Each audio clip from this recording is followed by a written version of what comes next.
ഞാനൊരു നാടൻ ചിക്കൻ കറിയാണ് പ്രിപ്പയർ ചെയ്യാൻ പോകുന്നത്. അപ്പത്തിൻ്റെയൊക്കെ കൂടെ കഴിക്കാൻ പറ്റിയത്. അതിനൊരു 1.5 കിലോ ചിക്കൻ, 6 സവാള വേണം. അത് 3 എണ്ണം ഫ്രൈ ചെയ്ത് മാറ്റി വയ്ക്കണം. ആ 3 എണ്ണം വേറെ അരിഞ്ഞു വെച്ചിരിക്കുന്നത്, അത് ബ്രൗൺ ആക്കി മാറ്റാനും. ഈ 3 എണ്ണം ചിക്കൻ്റെ കൂടെ വഴറ്റാനെടുക്കാനും. പിന്നെ തേങ്ങ വറുത്ത്, ഞാൻ സാധാരണ കുറേ തേങ്ങ വറുത്ത് ഇങ്ങനെ ഫ്രിഡ്ജിൽ വെച്ചേക്കും. പെട്ടെന്ന് കറി ഉണ്ടാക്കാൻ നമുക്ക് എളുപ്പമാണ്. വറുത്ത തേങ്ങ ഇല്ലെങ്കിൽ പച്ച തേങ്ങ ഇതുപോലെ വറുത്തെടുത്താൽ മതി. മുളക് പൊടി, അതിൻ്റെ കൂടെ 1 സ്പൂൺ കുരുമുളക്, പിന്നെ പെരിഞ്ജീരകം, സാധാരണ ജീരകം, പട്ട, ഏലക്ക. ടൊമാറ്റോ വലുതാണെങ്കിൽ 1, ചെറുതാണെങ്കിൽ 2, മല്ലിയില, പാകത്തിന് ഉപ്പ്, വെളിച്ചെണ്ണ. ഇത്രയാണ് ആവശ്യമുള്ള സാധനങ്ങൾ. ആദ്യമായിട്ട് കുറച്ച് വെളിച്ചെണ്ണ ഒഴിച്ചിട്ട്, 2 സ്പൂൺ വെളിച്ചെണ്ണ ഒഴിച്ചിട്ട് 3 സവാള നല്ല ഗോൾഡൻ ബ്രൗൺ ആക്കണം. ഞാൻ പറഞ്ഞല്ല, ഞാൻ സാധാരണ എപ്പോഴും തേങ്ങ തിരുമ്മി ബ്രൗൺ ആക്കി ഫ്രിഡ്ജിൽ വെച്ചിരിക്കും. അതുകൊണ്ട് എനിക്ക് എളുപ്പമുണ്ട് ചിക്കൻ കറിയൊക്കെ വെക്കാൻ നേരം തിരുമ്മി വറക്കാനൊന്നും നിൽക്കേണ്ടതാ. അത് ഞാനൊന്ന് ചൂടാക്കി പെട്ടെന്ന് ചിക്കൻ കറി ഉണ്ടാക്കാം. കുറച്ച് വെളിച്ചെണ്ണയും കൂടെ ഒഴിച്ച് പാകത്തിന് ചൂടാക്കി വെച്ചിരിക്കുന്നതുകൊണ്ട് എനിക്ക് എളുപ്പമുണ്ട്. നിങ്ങളിതുപോലെ ചെയ്തു വെച്ചാൽ മീൻ വയ്ക്കാനും ഒക്കെ നമുക്ക് പെട്ടെന്നാവും. തീയൽ വയ്ക്കാനും ഒക്കെ പെട്ടെന്ന് ചൂടാക്കിയാൽ മതി, സമയം ലാഭിക്കാം.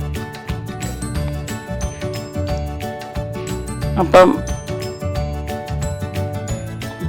പാകത്തിന് ചൂടായപ്പോൾ അതിലേക്ക് സാധാരണ ജീരകം 1 നുള്ള്, വലിയ ജീരകം, പെരിഞ്ജീരകം, ഒരു 1-2 കഷ്ണം പട്ട,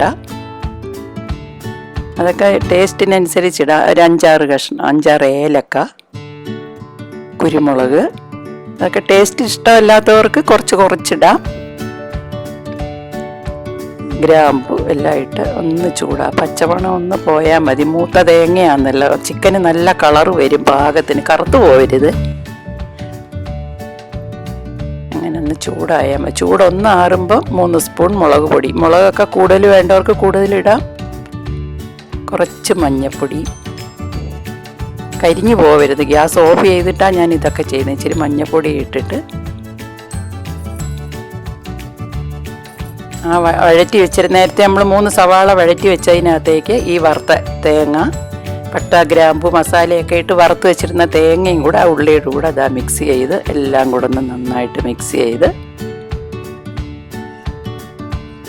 ആ ഉള്ളി വഴറ്റിയേക്കുന്നതുകൊണ്ട് ഗ്രേവി നല്ല തിക്ക് ഗ്രേവി ആയിട്ട് വരുന്ന 3 സവാളയത് നന്നായിട്ട് വഴറ്റി മാറ്റി വയ്ക്കണം. അത് ആറട്ടെ. വീണ്ടും ആ മറ്റേ 3 സവാള ഒന്ന് വഴറ്റണം.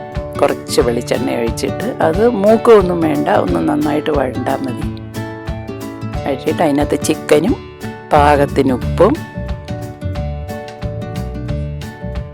ടൊമാറ്റോ പീസും ഇട്ടിട്ട്,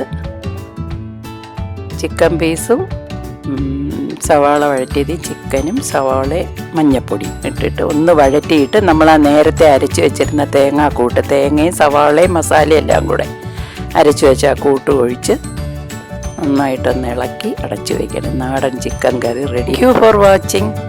എല്ലാവരും ലൈക്ക് ചെയ്യണം, ഷെയർ ചെയ്യണം, സബ്സ്ക്രൈബ് ചെയ്യണം.